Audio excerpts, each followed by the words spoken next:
Hello, everybody. I can't hear myself. Is that bad? Starting off with a bang. Hello, everybody. It's me, Rafe Williams, and I am here doing a live version of the number 2 show called For a Good Time Call. Some of you have left messages. You can leave something in the chat, or you can call me at 818-532-1420. Put that in the chat, fellas. 818-532-1420. Whatever. You want to talk about something? Let's chop it up. Okay? It can be advice. If you need advice, it can be a topic. If you just want to talk about a topic, or you can just hear me riff about things that pissed me off today. Who knows? This is crazy. We're just going to get into it live. I know I got to... What's up? Oh, I just heard a scream off... I think someone just got murdered off camera, which is totally cool. Hello, everyone. We're here today. I know I got a couple of recorded messages to get to. Guys, I had a great day today, okay? I hung out with all the Rizz Show folks after. We filmed a super fun sketch here on the green screen. We had a blast. We knocked off a couple of the bucket list items we've been working on. I was hanging out with King Scott and Rizz and Learn, and Rizz got some bucket list stuff tapped off. We got King Scott a little bit of something for his movie audition reel. I'm telling you, we had a blast today. I'm already riding high, and I hope I can keep that going with this show. So, all right, it seems like I have my first caller, so let's get into it, baby.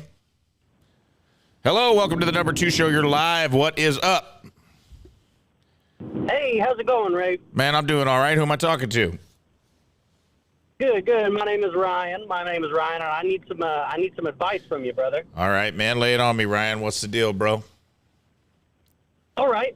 So a couple months back on the morning show, you were talking about your sobriety, okay, and what caused you to come to that decision, and I personally related to that a lot. And so I have a buddy who we go back decades at this point, and I've since kind of slowed down and made better decisions. Yeah. But this buddy who I love and care for is not making those decisions, and we've since suffered in our relationship. And I guess I need advice from someone who's been through it. I feel like I've done what I can to bring him back to a better place, and I am met with the hostility, and I just don't know how to navigate those waters with a good friend I care about. Yeah. Man, what a fucking awesome question right out of the gate, dude. Like, very thoughtful and well thought out, and I appreciate that. I'll tell you, man, I get this question a lot from people. I have a lot of folks, and it's been really awesome. Since I always felt weird talking about my sobriety on the show, because I'm always, there was something about that 12-year mark that felt different than 10 years. It made me feel like I was could start talking about it, or having some sort of dialogue about it without feeling like I was going to backslide. My biggest fear is I'm going to start talking about sobriety, lose my humility, and then end up backsliding, which is, everyone's fear in the back of their mind. Sure. But one of the things, battle, brother. Yeah, man, I appreciate that. And I think it's cool. And I have this conversation with people a lot. And here's what I will say. It's very hard to watch somebody spiral that you care about. It's very, very difficult, whether it's your spouse, your kid, your parent, whoever it is. Watching the way addiction or alcohol affects their life, man, is fucking tough. And you feel powerless. And it's a difficult thing to do, because at the end of the day, not to use platitudes, they have to want it for themselves. Nobody's quitting for their kids. Nobody's quitting because the nature of addiction is a selfish addiction. You're doing what you got to do so you feel better. Whatever you're self-medicating about, you're just trying to numb some kind of pain. I don't care what there are physiological effects of alcohol and drugs too, but at the end of the day, not to keep saying that over and over, but there is a fundamental thing that you're trying to cover up, and that usually drugs or alcohol starts out as a symptom that eventually becomes worse than the disease you were trying to treat. You know what I mean? And Amen. I think here's what I'll say I appreciated about my sobriety, and you can take this however you want when it comes to your friends, because I had friends that I quit that didn't want to hang out with me anymore not because they didn't like me or they didn't support me. My sobriety became a reflection of something they wanted for themselves and couldn't have. And I was met with a lot of hostility for that. And that's tough, because, and I've had hard conversations with friends, and I still have friends that I watch kind of circle in the drain, 10 years later, 12 years later, that I'm like, man, he just can't get home. And not everybody gets home. And that's why I'm grateful for my sobriety. It's a tough thing, dude. Not everybody makes it to the other side. And that's the truth. I've lost friends to drugs. I've lost friends to alcohol. So I had friends during my process of getting sober when I was at my worst. I will tell you that I had friends who loved me enough to stick by my side. And I had friends who loved me enough to tell me, hey, man, I can't condone what you're doing because I love you so much that I got to cut ties with you. Yeah. And it ain't because I don't love you, and I hope we connect somewhere down the road. But for my peace of mind, if I keep hanging with you and I keep kicking it with you and I stay in your corner, then what I'm telling you is that your behavior is okay and that I condone what you're doing, and I don't. And I was pissed off at those people. At the moment, I was pissed off at those people, but later they have come back into my life, and I have nothing but gratitude for them. And it's tough to figure out which side of the fence you want to be on, because I got mad love for the people who stuck by my side through my worst and were like, I love you, man. I'm going to see you through this thing. And I got mad respect for people that were like, nah, bro, this ain't it. Fuck you. This isn't the guy I know. You're better than this. And I'm not going to sit around and watch you. I'm not going to sit around and watch you destroy yourself. So when you get right, you can come back into my life. And I have great appreciation for both of those people. And if you feel like you've done everything you can do for your friend, man, it might be time to start thinking about which one of those conversations you want to have. And they're not fun, and they're tough. Yeah. But I think down the road, you always want to come from a place of help if you can. But if you feel like that's been completely roadblocked for you, dude, I mean, do you feel like you've kind of done everything you can do on that end of the spectrum? Yeah, and I've had that conversation, and I've said, man, like, the way that we act when we're together affects when you're sober, and it has made my personal experience in my own life more difficult than it needs to be. So until there's a point where we can interact as we once did, that needs to be on pause for now. But I still beat myself up over that because I like the guy, Yeah, man, it's hard.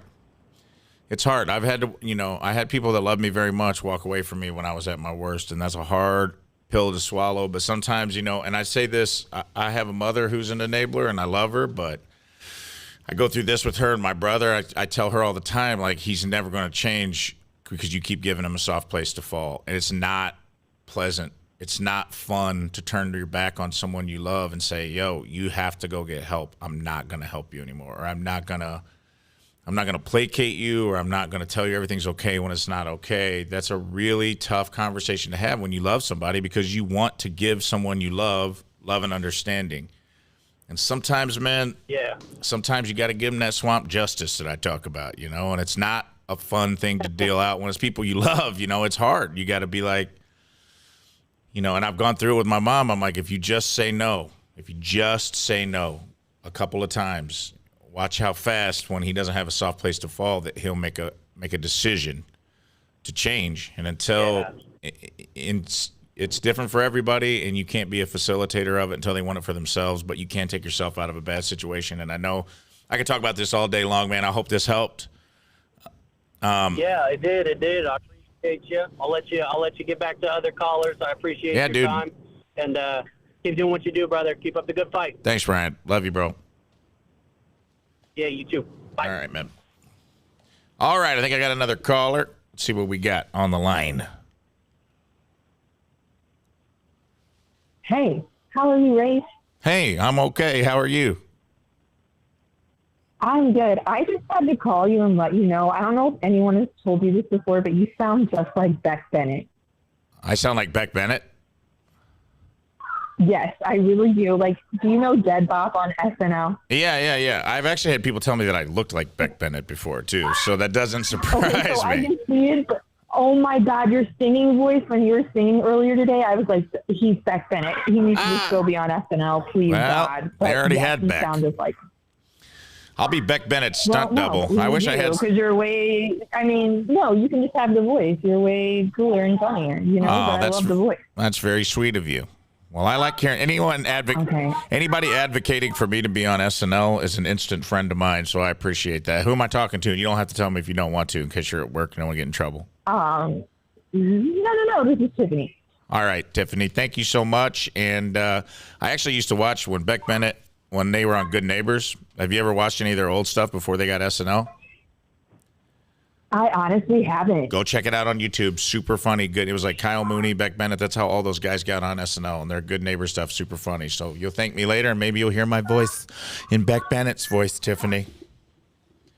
Thanks for calling in. All right. Have a good one, right? You too. Bye-bye. Well, that was sweet. Did you cut in? We have another caller, baby. I like this. I'm getting some good calls.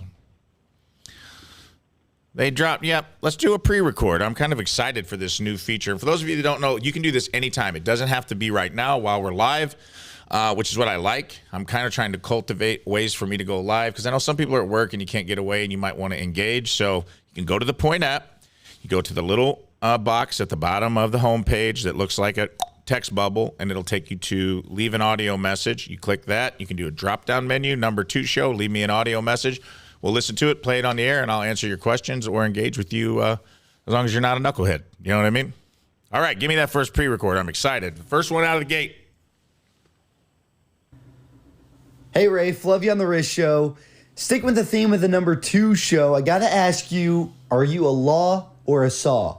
A law is a person who leans and wipes after they're done with their business, and a saw is a person who stands and wipes. What are you? Man, what a deeply personal question. You know, it depends. I think I'm a lawman sometimes. You know, I'm a law-abiding citizen. I like to, sometimes if I'm tired, I put my hand on the wall, do a little lean out, lean forward, you know, not get too crazy. But then sometimes I'm feeling patriotic, brother. Sometimes I'm feeling like, you know what, I'm a saw today. Sometimes I feel like Bob Seger's playing, and I just want to stand up. And I want to salute, right? I want to salute. I want to hold on up here, and I kind of want to hang, and I want to kind of get my hips into it, and then I want to go back and around. You got to always go back and around. You never, and then occasionally I'll allow it. I don't recommend this. If you got the flu and you're not feeling good, some people go down right in between the legs. Because you're tired and you don't want to do it. Maybe your back hurts or something like that. I don't know what this would be called. This would be called a paw, like peekaboo. Peek and wipe. I don't know what you got to. But here's the thing: you can't go can't go back to front. You can't be pulling. You can't be swiping out like that, like a cat, because then you just got shit all over your balls, and nobody wants that, my brother. So if you do that, and it's got to be on the rare occasion, okay? That can't be your everyday practice. If you're doing that, you're doing it wrong, okay? You got to get it. You got to start at the base of the drop. So, yeah. That's a great question, and I'll tell you what, I'm all three, bro. I'm a saw, and I'm a paw. Next caller. Next pre-record. Let's get into it. Yeah, I was wondering what to do if I'm, like, in love with my wife's sister's mom. Okay. One, thanks for not leaving a name. Okay. So you're in love with your wife's sister's mom, which I'm pretty sure is just your wife's mom. Also, I mean, I don't know your family tree. Maybe it's your half-sister and she has a different mom or something like that. Dude, I don't know. Maybe this is what porn's doing to society, or maybe actually at that age, they're watching all this stepmom porn and you're like, man, I guess I got to try to bang Pam. She's been like a mother to me, but it seems like that's the thing to do. And then, you know, then Pam's getting some laundry out of the dryer. You smack her ass, give her the old hee-hoo reach around, and now things got weird, you know, and then your dad's getting involved. Who knows? What I will say is if you find yourself attracted to anyone related to your wife, it's probably not good.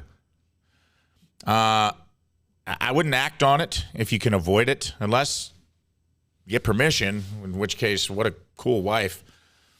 But for the most part, I would say if you find yourself wanting to bang anyone that's even peripheral related to you, You should probably talk about that with the therapist. Talk about it with your wife. Maybe say, hey, I'm attracted to Denise. I don't know what's going on, but you're hot. It makes sense.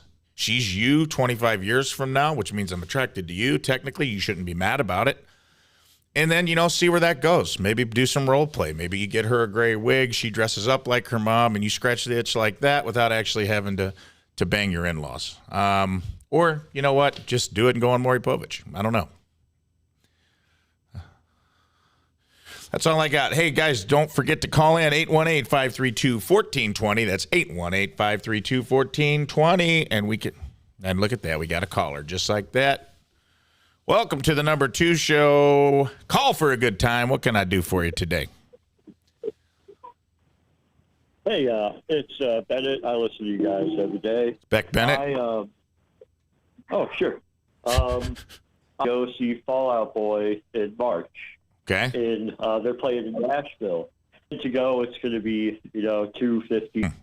Or my grandparents who live in St. Louis. I see them the whole year, but they stay in Florida for the winter. Okay. I don't know. They want me to visit them in Florida about the same cost. So do I give up Fall Out Boy and do the good thing, or do I just say I can't? Is this a neither or situation? It's the same weekend, or is this a financial situation? No, financial. Well, where are your grandparents at? Florida? Yeah. So they got Florida money. Are they from Florida? No, they live in St. Louis. They have a second place down there. They're from St. Louis, but they live in Florida. Well, they live in Florida from October to March. Oh. They just migrate south. Go to Fall Out Boy, dog. What are you talking about? This isn't even a question, bro. If that's what you're into, I mean, not my cup of tea, but if Fall Out Boy's your jam and you want to go to Nashville and see Pete Wentz and kiss him on the lips or whatever you're into, I say go do it, Bennett. Because, your grandparents ain't going, I mean, they are going to die, but it's probably not going to happen that day. And they're coming back, dude. I mean, they're coming back in the fall. They're not going to, are they going to be upset if you don't come? They'll be back right after I get back from the concert. There you go, dude. I say go buy your grandparents some merch. Get them some Fall Out Boy merch. And then they'll be the coolest old couple swinging down at the Villages there in Florida when they go back down there. They'll get laid. The Fall Out Boy merch will get them laid. They'll thank you. Your number one grandson. You saw the concert you wanted to see. It's a win, win, win, win, my brother. There it is. Don't even think about it. Go buy the tickets right now. I shall. Thank you, Rafe. All right, Bennett. Talk to you later, buddy.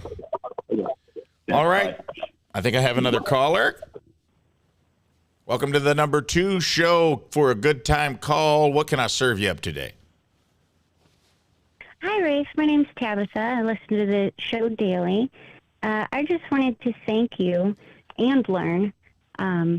Last year was a real tough year for Rizz and Moon and Scott and all the listeners, and you guys have really brightened up the place. Aw, that's very sweet of you to say, Tabitha. Thank you very much. I have really enjoyed the first 7 or 8 months of doing radio. I wasn't sure if I would, and man, I honestly don't know if I could have gotten through it without Lauren. She is so awesome and been such a good partner of being like the new people on the show and doing this thing together.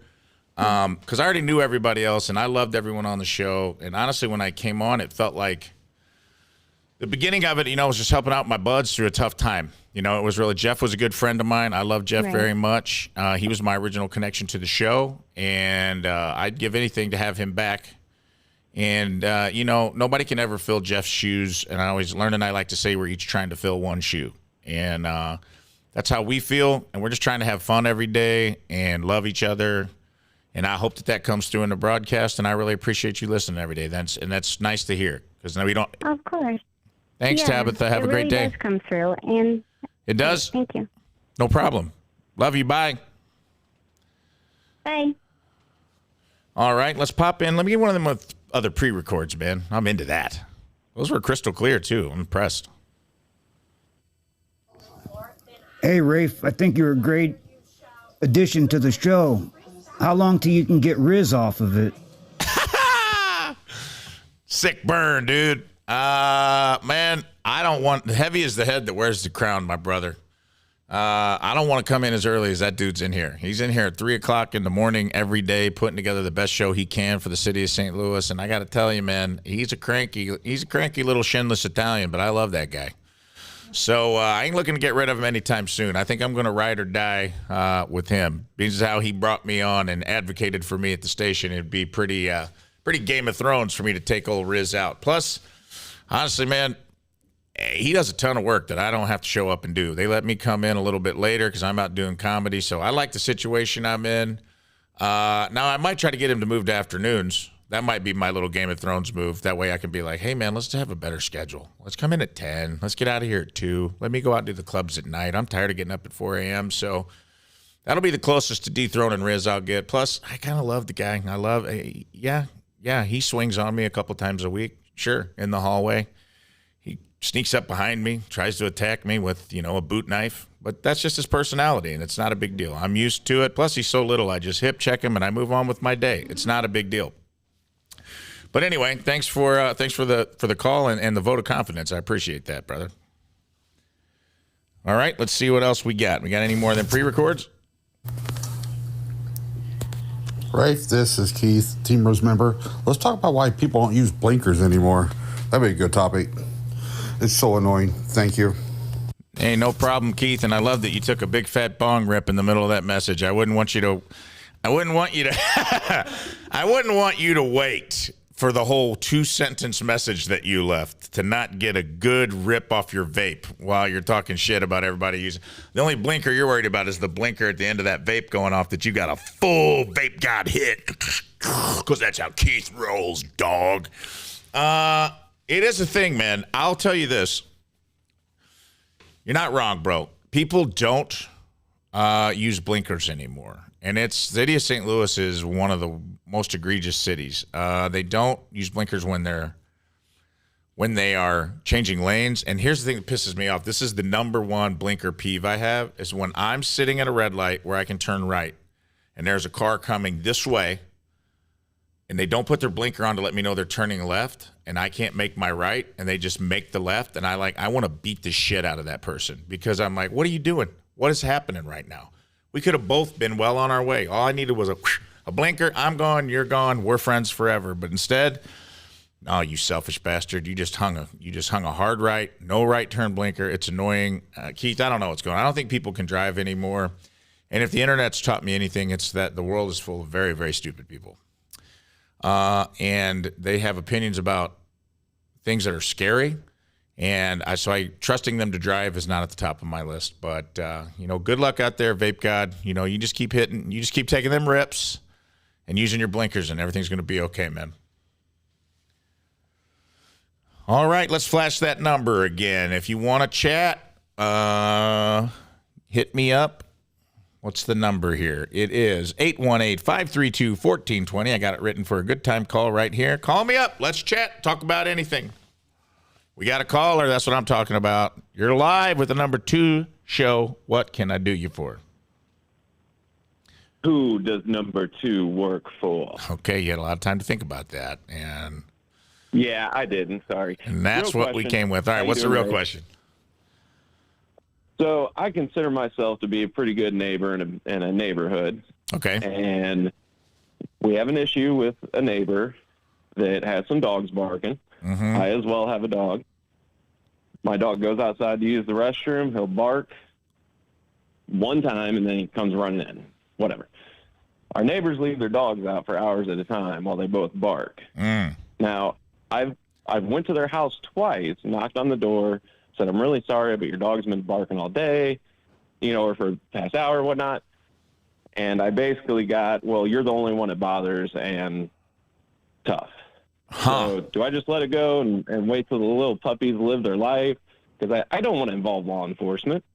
Come on now. We're neighbors. Yeah. I mean, what's the relationship with the neighbor? Can I ask, are you friends? And they were just like, hey, man, no thanks. Or is this I don't really talk to this person. This is my only interaction with them. There's zero interaction other than, waving when you see him outside and whatnot. What neighborhood do you live in? Pretty big one. Well, that's not what I asked you. I asked you what neighborhood. Do you live in the city? Do you live in the burbs? You don't have to tell me exactly where, but. Oh, I'm out in the burbs, out in Wentzville. Oh, okay. So it's different. The burbs in the city got different rules, you see. Way different rules. I would say I got neighbors. I mean, I got crackhead neighbors, you know. That's why I asked, is because I'm dealing with my crackhead neighbors sometimes. So sometimes reason isn't exactly, you can't take it from a logical point of view. You know what I mean? Sometimes I got to scare my crackhead neighbors into doing what I want them to do. And I don't scare them by using like intimidation tactics as much as just using their own 2-day being awake paranoia against them. You know what I mean? Like I'll see them outside, be like, you see those planes flying over really low? Like they were looking in your yard. I was like, I'd stay in the house if I were you, man. Something weird's going on. And then they get all tweaked out, you know, and then they think somebody's watching them and they stay in the house. And then I get what I want. They're not out sweeping the alley at 4:00 in the morning. Now, I don't know if your neighbor's a crackhead there in Wentzville. Usually good, upstanding folks out there. I think if you tried to have the conversation, it's tough, man. I'm a big fan of pooches, and it's hard. You don't want to penalize the dogs because it's not really their fault. It's a bad owner. But if you really want to... And I said that from the beginning. But I will tell you this, man. This is the truth.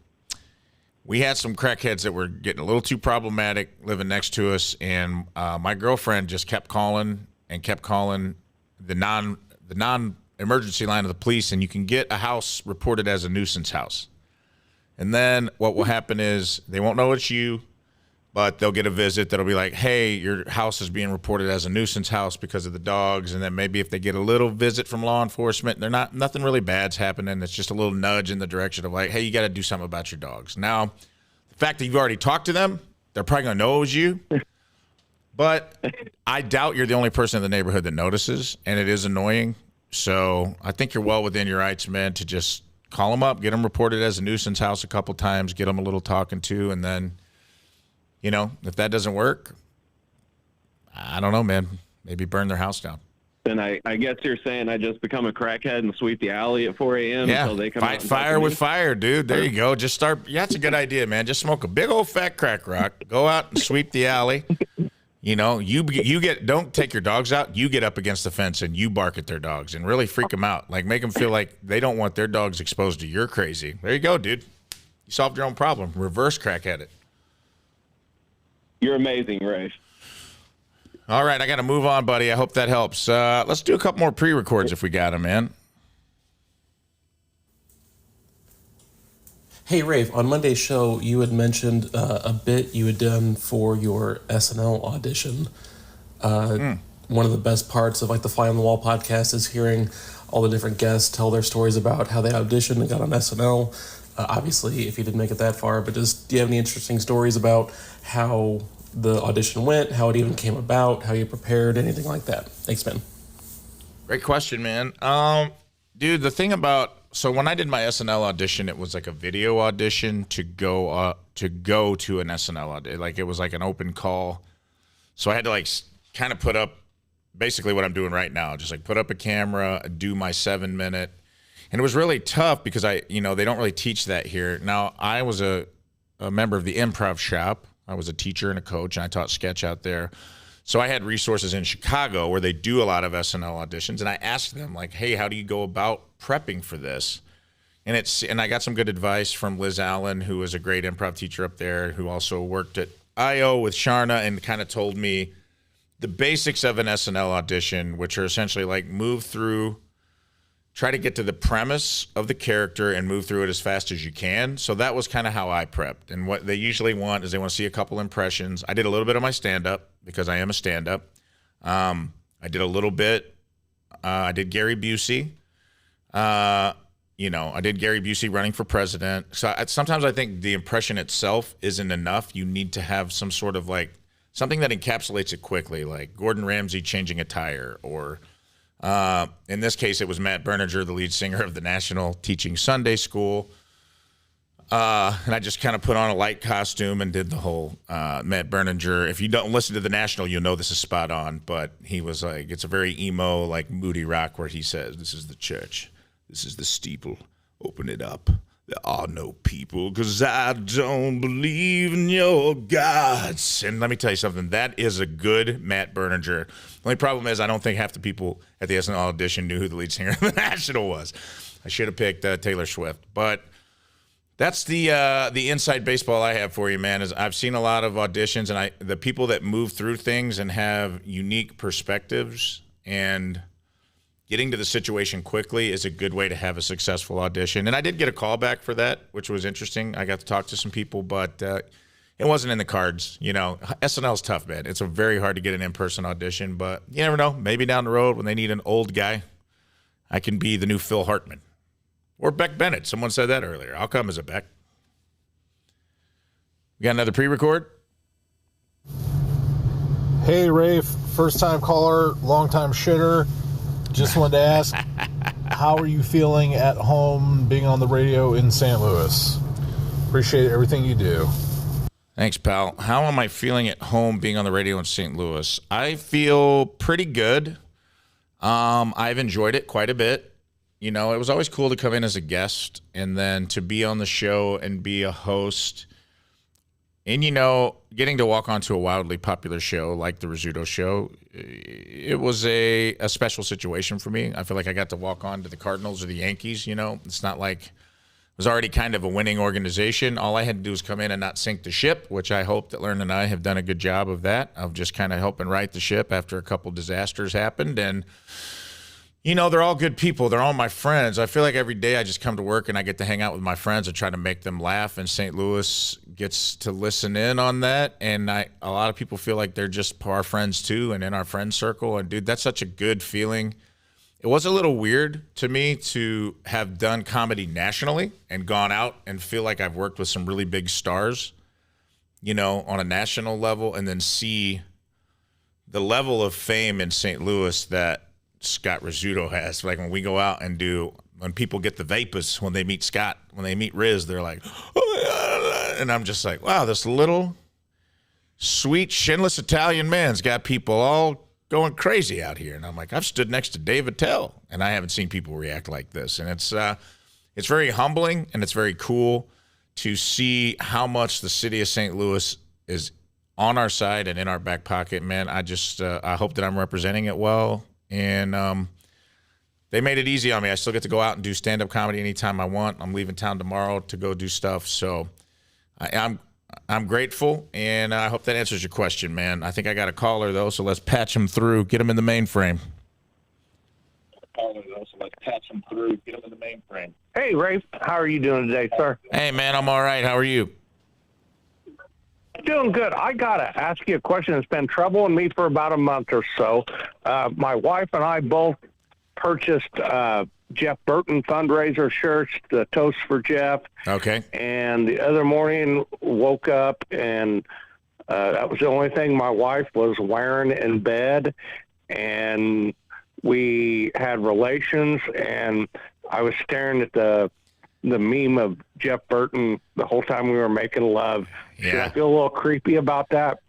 No, not at all, brother. If I know Jeff Burton, nothing makes him happier than knowing that you were balls deep in your wife while you were staring at him and he was staring at you. And in some ways, you kind of had a three-way with Jeff Burton, and that's pretty fucking cool, dude. Because I know that. Just like you were talking. Yeah. What's up? About the motel that they were tearing down where they used to have swingers parties. Yeah. What was it? The Stratford Inn, baby. Yeah, I was listening to that. And, well, I was actually in an Adirondack chair in a really unique position. And as I was trying to stay focused at what I was doing, I was looking right at Jeff Burton. Yeah. Wait, you banged your wife in an Adirondack chair, dude? That's crazy. Yeah. Wait, right when you were in the chair? So, no, she was in the chair. She was leaned back. Oh, all right. I was just trying to work my way in. Yeah, I was. Yeah, work your way in. Were you like half hard or something? Were you having a hard time? Well, no. I just I had to walk from the bedroom out to the front room, and yeah, it was a little cold in there. So you get shrinkage and stuff like that. But I get that. I don't know. Yeah, it kind of felt like I bonded with Jeff Burton. Yeah, that feels good. But man, I got to be honest. I want to delve into this a little further. You have an Adirondack chair in your living room. This wasn't an outside. we got a high top table in the front room, and the wooden chairs that go around it are like Adirondack style. So this was a standing up situation. This was you were standing. Yeah. All right. And I don't know. There may or may not have been a couple cold beers on the table too. Well, so. you know, why not? Now, did you have your Jeff Burton shirt on for her to look at? No, I was pretty much going full the same way I came into the world. Okay, so you were nude, going to Pound Town, looking at Jeff. Jeff's looking at you. Did your wife notice? Yeah. Did she notice that you were kind of staring Jeff directly in the eyes? I was looking at Jeff, and I don't know. It's kind of like sometimes, you just try and focus on anything to kind of keep you from getting to where you need to be. Yeah. She just told me I was so full of shit. Wait, she's there? Put her on. Yeah, hold on. Let me go get her. Yeah, you have to. Sometimes I got to focus. Oh, here she comes. I'm handing her on. All right. You guys are going to win an award on the Missouri Broadcasters for this. Yeah, I'm sure the number 2 shows up for a lot of awards this year. Hello, am I speaking to... Hello, Rafe. Hi, how are you? Tammy. Hey, congratulations on having sex in a high-top Adirondack chair. That's a pretty big accomplishment for anybody in their life, and I appreciate you for that. I can't hear you. I said congratulations on fucking in a high-top Adirondack chair. I'm proud of you. Can you hear me?